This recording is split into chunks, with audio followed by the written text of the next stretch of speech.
šis pēdējais dienu notikums man liek runāt īstenībā latviešu tautas dziesmas vārdiem, un viņi spilgti atpūguļo situāciju.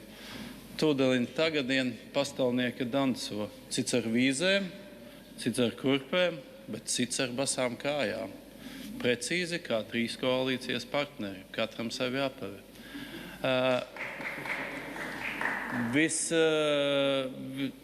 Es saprotu jūsu satraukumu, bet es nesaprotu vienu. Kāpēc mēs esam saņēmuši tikai 3 atbalsta vēstules?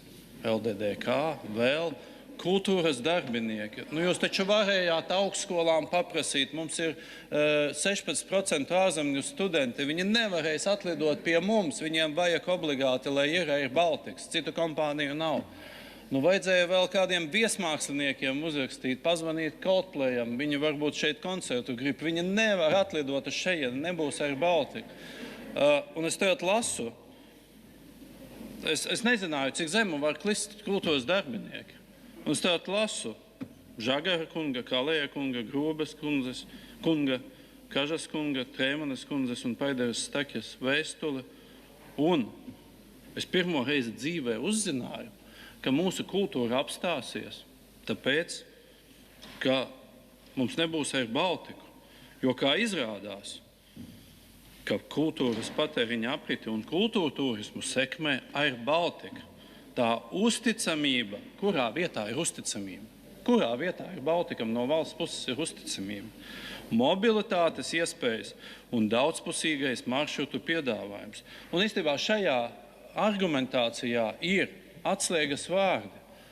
Bet varbūt mums nevajag daudzpusīgo piedāvājumu. Varbūt mums vajag konkrētas lietas, kas mums dod pienesumu tiešām.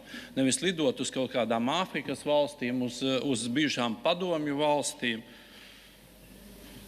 Jūs man prasat balsot par aizdevumu, jo šobrīd tas līmenis ir tik ļoti pacelts un pateikts, ka mēs iznīcināsim nacionālo lepnumu.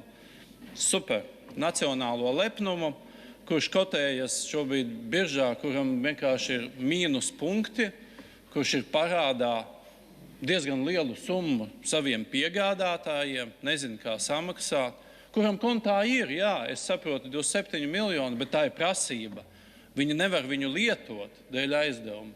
Bet kāpēc viņiem vajag šo aizdevumu?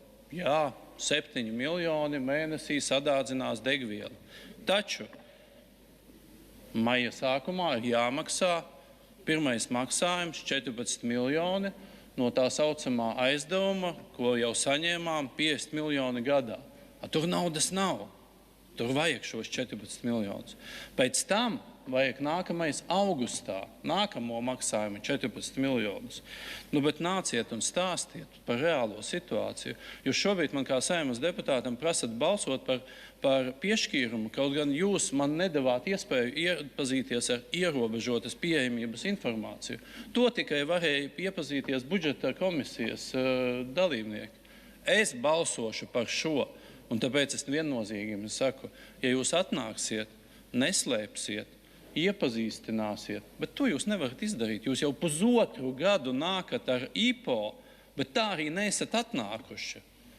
Briškena kungs, Kaspar, jūs ar Gausu, ar padomi sēdējāt pie mums frakcijā, un kā Andris teica, tas ir pēdējais aizdevums, tūlīt būs. Tā bija. Tas ir pēdējais aizdevums, mēs vairs neprasīsim, un pēc tam mēs augsim, viss būs kārtībā. Tūlīt būs strateģiskais redzējums, kur viņš ir. Pusotrs gads pagāja, tu esi Tautsaimniecības komisijas vadītājs. Tev ir visas tiesības to prasīt, jo, kā izrādās, Air Baltics ir galvenais tautsaimniecības, kultūras, sporta, studējošo vienkārši uzturētājs Latvijā. To es uzzināju pēdējās 2 dienās.